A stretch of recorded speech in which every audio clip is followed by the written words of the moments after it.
Welcome Math 111. We are going to start chapter 4. This is section 4.1. This section in particular, this chapter may feel more like a regular math class to you. Some topics that you're already familiar with, slope, y-intercept, those are topics that we're going to be addressing in this section. So scatter diagrams and linear correlation. Scatter diagrams are just graphs that you're probably already familiar with. So we're going to learn how to make one, how to visually estimate the location of a best fitting line. What does that mean?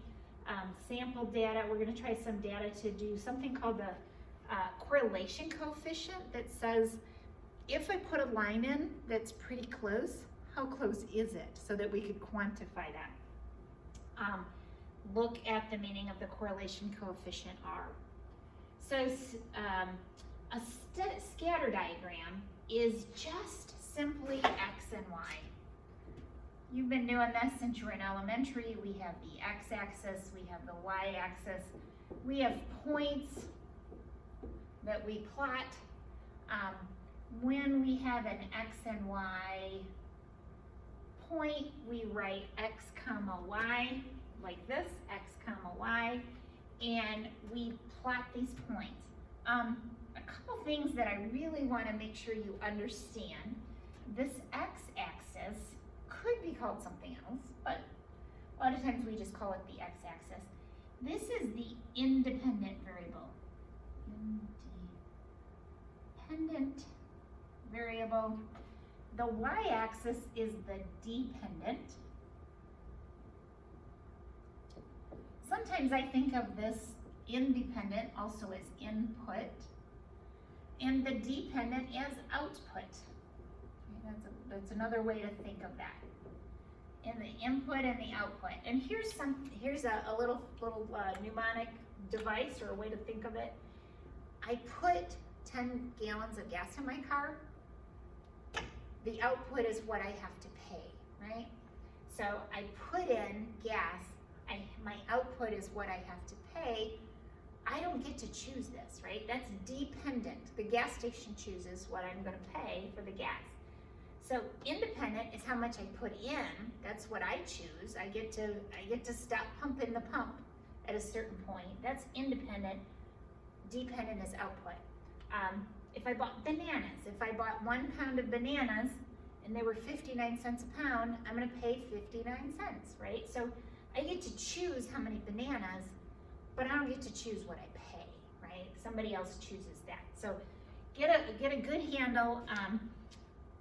In Prob and Stats, we call it explanatory, is this independent, and response is the dependent or the output. So you can also think of it as explanatory, like I'm going to actually write the word explains, like how much gas I put in explains what I pay, right? And this is the response. So how much, response. I want to put the word respond. So response.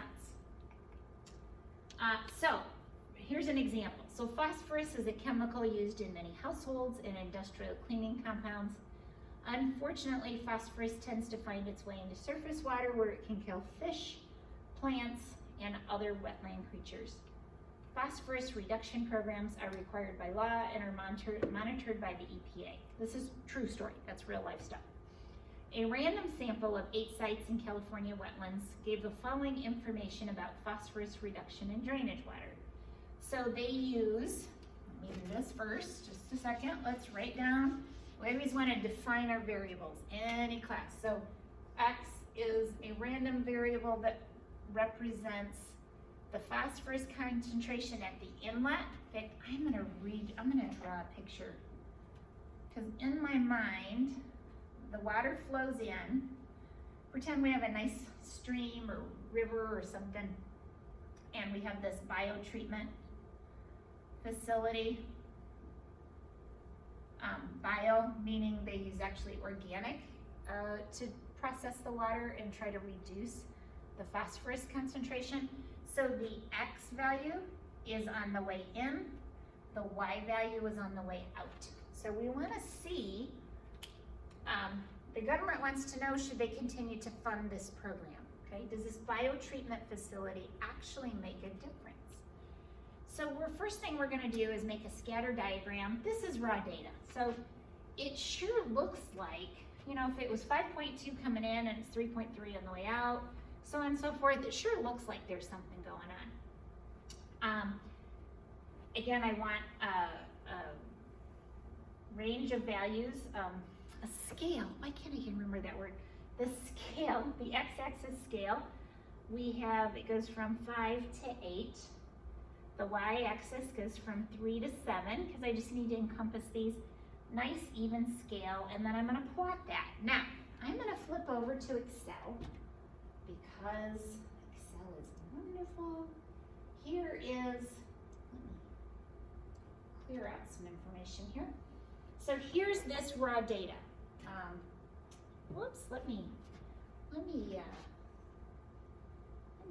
scoot that over. The PowerPoints show up different. There we go, now you can see it.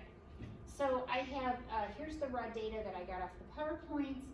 If I want to put a chart in that shows, I'm gonna scooch these over too, just get them on my road, that shows that same scatter diagram. I highlight my X and my Y's and all that data, okay? I just highlighted that data. And I'm gonna go up here at the top where it says Insert, go over to Charts. I want the one that just has dots. It says it's a scatter chart. So I'm gonna click on that, and so now I have a similar, now they have all the numbers listed from 0 up. I could modify that. I'm not really gonna take the time to do that in this video, but, and I can put labels and so forth on it. But if I'm gonna insert a chart that shows this scatter diagram, let's pop back over. And if you looked at the one in the PowerPoints, it looks really similar. Now again, their scale looks a little different, but that's how I would do that in Excel, okay? So these plotted points are the scatter diagram. So first of all, you've got to get the right scale for each axis and then put that on. It looks to me like this project is doing something. Like there is a relationship, and that's the root of what we're trying to get to in this chapter. Is there a relationship between X and Y? When I put 10 gallons of gas in my car, is there some sort of relationship with what I pay? Better be, or something's wrong with that pump, right? In this case, we want to know when the water finishes going through this biotreatment, does it actually do something in a predictable manner, or is it just lost? So sure enough, it looks like the higher the X value is, the higher the Y the value is, okay? I know that one of our students is a high jumper, and I'm guessing that he knows that certain kinds of practice gives him a higher jump, right? So if he knew that it didn't matter if he practiced, it didn't make any difference in how he performed, well, he's probably not going to practice, right? But he knows that doing the right kinds of things in practice result in better scores, right? Higher jumps. If you were a runner, a sprinter, the more practice you did, the shorter your time is, right? So that's an inverse relationship, but there's still a direct correlation between those two values. So sure enough, this looks like there's definitely a correlation here. So I can, you know what, I'm gonna do a lot of the Excel stuff separately. I think what I'll do is just walk through this, and then I'll do some of that Excel stuff on a separate video where we're just focused on the computer. All right, so it does look like there's some sort of line that describes that, and we call that a best fit line or a regression line, okay? There's more than one word that we use for that. So there is one line that is best fitting. Now, if each of us drew a line here, it would all be a little bit different, right? We might grab, you know, we might shift it up or down, but mathematically there is one line that is the best fitting line. So there is a mathematical way to do that. So let's jump into that. But let's talk a minute about this correlation. So correlation is when I put the bananas on the scale, does it predict how much I'm going to pay? Okay. When you practice your sport, does it make a difference in your performance? Okay, is there some sort of correlation? This graph, there is no correlation. Like, if I thought about going over, it looks like the dots are kind of all over. This one, they're certainly all over the place. There is no correlation between a higher X value and a higher Y value. They're just everywhere. Okay, so the points seem close to a straight line. If the points are close to a straight line, we call that a moderate linear correlation, okay? So the points are kind of close. They generally follow that line. This one also, now those are a little far away. If the points are exactly on the line, we call it a perfect linear correlation. Now, you'll notice that some go uphill and some go downhill. Now, I want to remind you, I'm sure you're all remembering slope and y-intercept. And we remember y equals mx plus b, right? M is my slope. That's some sort of rate. B is my y-intercept. Right? So some sort of y-intercept, and that's my starting point. That's what that is.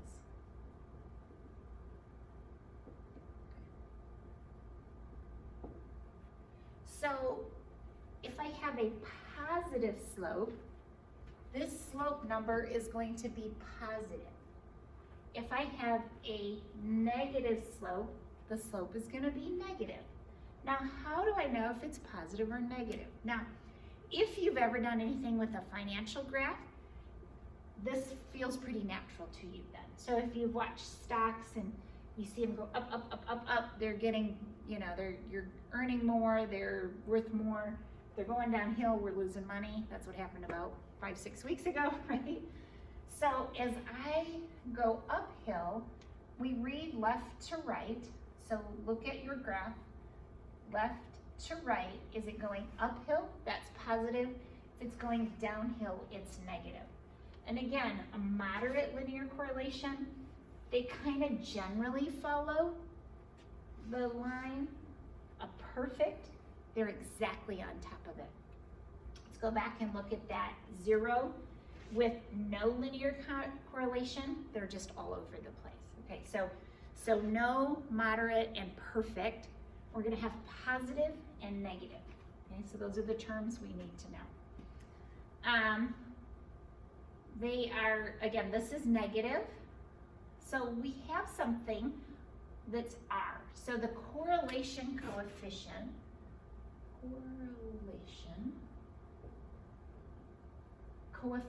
So a coefficient is a number in front of a variable, and we use a little lowercase r to describe this.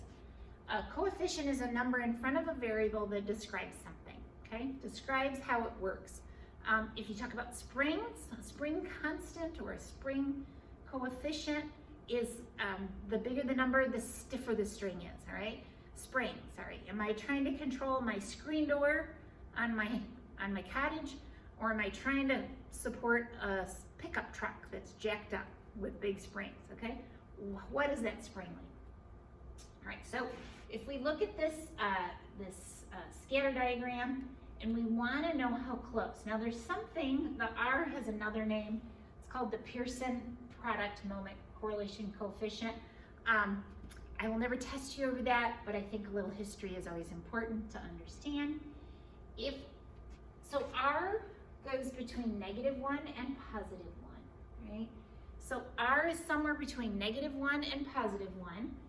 If R equals 1, it's a perfect positive linear correlation. If R is -1, there's a perfect negative linear correlation. If R is 0, that's that all over the map thing, that it's scattered everywhere. So we have positive values of R imply as X increases, Y tends to increase, okay? So the more gas I put in my car, the more I pay. Negative values, as X increases, Y decreases. So the more I practice my golf swing, the lower my score is, right? That's a negative correlation, okay? Not negative in a bad sense, but it just explains what happens with the numbers. Okay, so there is a formula for this correlation coefficient, and typically, sometimes we do a little quiz on this. I don't know that I probably won't do that this time. I may do it, but I'm still debating whether we'll do that online. I typically don't. I'm going to kind of jump to this computational formula. Okay, so it's a little confusing, perhaps, if you look at all these symbols. So N is how many. I am on slide 31, so if you're having any trouble seeing the slide, this is slide 31. So N is the sum. Remember that capital sigma means added up of X times Y. So I have to multiply each X value times each Y value and add them up, and then, or multiply each one before I add them up, minus the sum of the X's times the sum of the Y's. The denominator is N times the sum of the X squareds minus sum of the X's, then square it, times the square root of N times the sum of the Y squared. So again, you have to square each Y and then add them together. And then we subtract the sum of the Y's, then square it. So in this case, we just add up the Y's and then square it, okay? And again, when I do this Excel video, I'll walk through that in a little bit more detail. I am just fine with you using Excel or your calculator to do this instead of doing it the long way. I am fine with that. I do think you should understand that, and I'll do a video of that, but that's fine. Okay, so these slides explain this is no correlation, so R is 0. If R is positive 1 or negative 1, that's the perfect linear. So this is a negative value, that's a positive value. If R is between 0 and 1, so it's a positive number, but it's not